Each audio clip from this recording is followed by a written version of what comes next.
This morning, The Path to Paradise, a Francis Ford Coppola story. Coppola is best known for the Godfather movies. But as Sam Wasson makes clear in his bold new book, that was never Coppola's peak vision. We've talked to Wasson before. He's one of the best at writing about the lives of artists. With Coppola, he found someone who is still hungry, not just about his new massive, big-budget, self-funded film, but someone who still dreams of reinventing the way we make movies. Did you always want to do a Coppola book? I always wanted to do a book about zoetrope because it, to me, is the real Coppola, because people think Coppola is the Godfather. That's what he is deepest in his heart, but it's zoetrope. Zoetrope is the Francis Ford Coppola dream. A dream that began in Queens, New York, when Coppola, the son of second-generation Italian immigrants, was stricken with polio as a child. In his solitude, in his isolation, he creates a better world for himself. And in that sense, he's the archetypal artist. By the late 1960s, Coppola had made his first few movies, and along with George Lucas, was at the forefront of the new Hollywood. Hey, you're supposed to be the fast thing in the valley, man, but that can't be your car. It must be your mama's car. That's when Coppola and Lucas originally founded Zoetrope, as Coppola explained to a local reporter in 1969. I think we're going to make a lot of films that will make money, and I think we'll make a lot of films that will not make money, but hopefully all the films we'll make will films that someone wanted to make desperately and enjoyed and loved making. That's the big thing.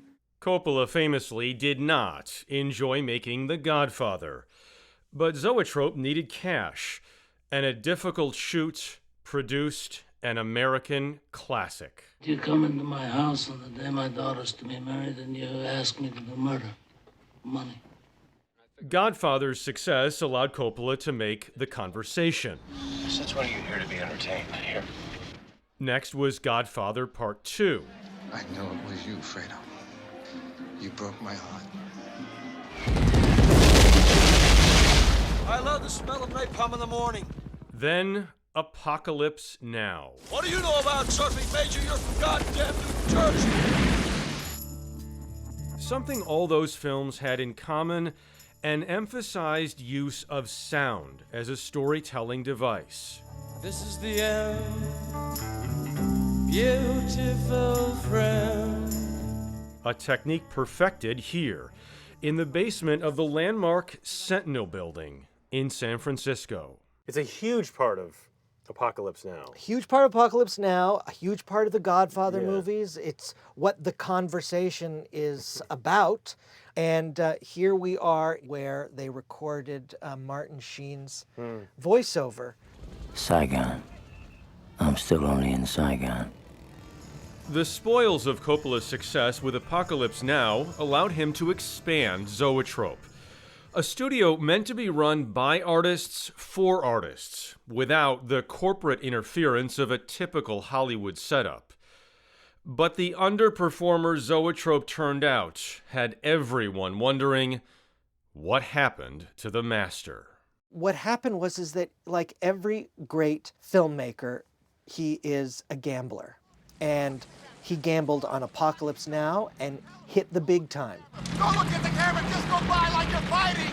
Like you're fighting, go look at the camera. And with that money, he took that money and put it into his next project, which was the creation of the Dream Studio, Zoetrope Studios. And he put all of his money on black, and it came up red. Which is not to say Coppola didn't find ways over the coming decades to leave his mark. He and his wife raised a family. He built, ran, and sold a winery. Zoetrope has produced over 90 projects under its banner, but a definitive masterpiece has remained elusive. Until now. Maybe. Coppola is about to release Megalopolis, costing a reported $120 million, all out of his own pocket. All of you have been fantastic collaborators. I appreciate it so much. Megalopolis deals with how to rebuild a broken city. Perhaps a parable for Coppola's life. Because, as Sam Wasson makes clear, in The Path to Paradise, Coppola still wants to make his vision of zoetrope happen.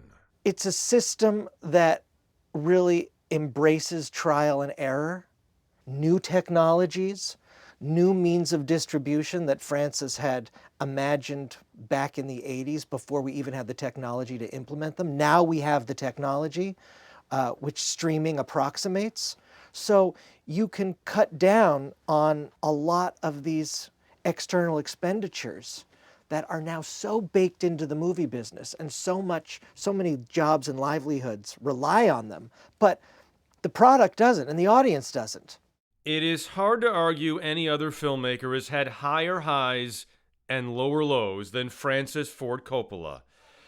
At the age of 84, he remains convinced betting bigger than anyone else is the only way to live, and the only way to change the world. That's what Francis wants. I mean, that's what Francis wants. Francis wants utopia. A movie is a little community, a little way to practice the ideal community. And in that sense, it's a rehearsal for utopia. And so is a studio.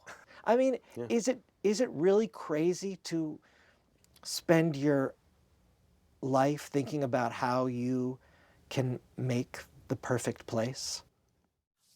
Is it really crazy to spend your life thinking about ways to create the perfect place? No, I do it all the time. Yeah, but I can't execute the way Francis he's tried to. As we talked about, he's had trouble doing that as well, but he keeps on trying. I love that about him, and everything about him, and I love that he's been so devoted to his family. I love that his daughter has taken up the helm of his craft. I love the winery. He just seems so delightful. He said something interesting in the book that he's like, I love that my daughter has exceeded in film what I've done. Like, isn't that always the goal? You want your kids to exceed what you do better than you do? Speaking of kids, you might say he developed a passion for recycling at an early age, like the age of 3. We'll see the amazing place that's taken him a decade later. For some of you, your local news is next. The rest stick around. You're watching CBS Saturday Morning.